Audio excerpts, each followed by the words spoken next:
All right, guys, here we go. After way longer than I anticipated, I think the last time I made a video, I said, oh, this will be done over the weekend and I'll mail it out in a week. Nope. Some of this took longer than I expected. Really, I ended up making two other orders for parts that I didn't anticipate. But anyways, yeah, so here we are. 3 test units, one black and red, but this guy wants to use his own keycaps, so I'm not sending any keycaps with him. This guy wanted green and white. The body is white ASA, green ABS for the accents. I think this one looks pretty good. I think it looks pretty good. And then this one, black and red. Yeah, so, and I thought I could fabricate these feet. I was wrong. So that's one of the things that I had to wait on. The other thing was some RGB LEDs. I want to talk about that. So I put them there. Let me plug this one up.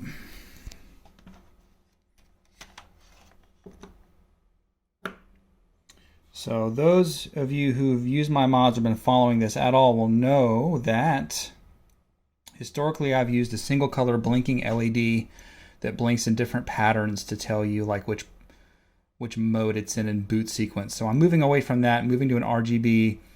This lets me do what I really want to do, which is profile switching. So the other bit that's taken more time than I thought was altering my firmware such that now we've got switchable profiles that can be saved on board.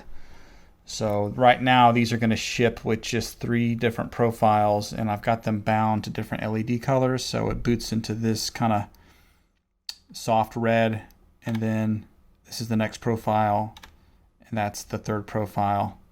And it changes the key bindings for everything. So let's go back to the first one, and I've got this here. So that's one profile.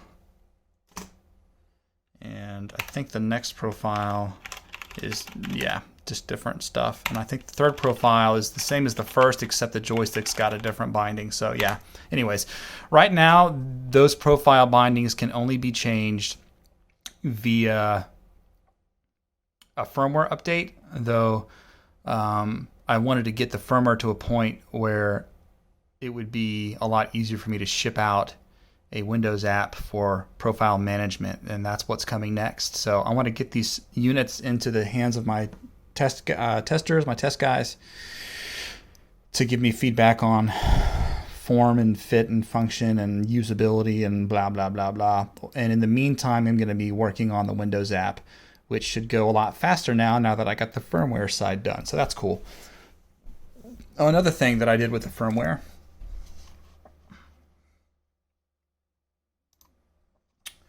was I had this kind of long-standing bothersome issue with the stick boundaries, and I've had several different goes at trying to fix it, but I think I've really got it this time.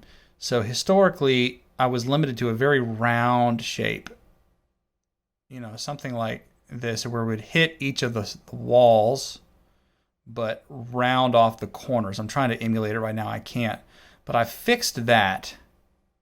Oh, and also what it would do is it would stop a little bit short of each wall, and that was just because some of the math that I was doing was too aggressive. And I also changed how the boundaries are calculated a little bit. Well, actually, not a little bit, a lot of it. So now not only are we hitting the walls reliably, but we're also hitting the corners, which I've never been able to do before. As it turns out, circular math is hard for someone who's not a math major. Anyways, the main challenge with that is getting the inner and outer boundaries of the stick movement calculated such that you hit a wall without bottoming out the stick too quickly. So I think I've got it in a good balance, and that's also those values are tweakable, and they're also stored in the onboard flash here. So part of the Windows app is going to be some advanced settings where you can also tweak those for yourself. So I'm shipping these out with some sane default boundaries to get this result, to get this stick result. But if you get one of these and you want to tweak that after the fact, you'll be able to use my app to do it. So that's where these are at. I'm going to ship these out. Since the profiles are hard-coded, I need to do a little bit more work and get each profile tweaked per customer. I've got 3, so I'm gonna build out 9 different profiles, but that's trivial compared to what I've done so far. So these legitimately, I know last time I said these were gonna go out sometime soon. Well, I think I can honestly say that is going to happen for real this time. I don't think I need another 2 weeks to make something happen. I think I need a day or 2 to make something happen at this point, given the state that these are in. I really just wanted to minimize the amount of potential issues that my testers would run into. But anyways, yeah. I don't know if you remember or not, but the keycaps, I've done some post-processing here, and these are much smoother. These feel pretty good. I'm sure they're not going to be the same as commercial injection molded ABS keycaps, but for 3D printed keycaps that I've post-processed, they feel smooth to the fingertips, and they do the job. So we'll see. Again, this is all pending feedback, but yeah, this is where we're at. I'm pretty happy with this, to have a adjustable on the wrist side and the thumb side, bunch of keys, analog joystick at what I think is a comfortable angle. Everything's screwed down. There's very little glue in here, with profile switching, and I mean, it's not the prettiest device in the world, but I think it'll do. I'm happy with myself for now. This is just going to continue to mature, but for now, I feel pretty good about this.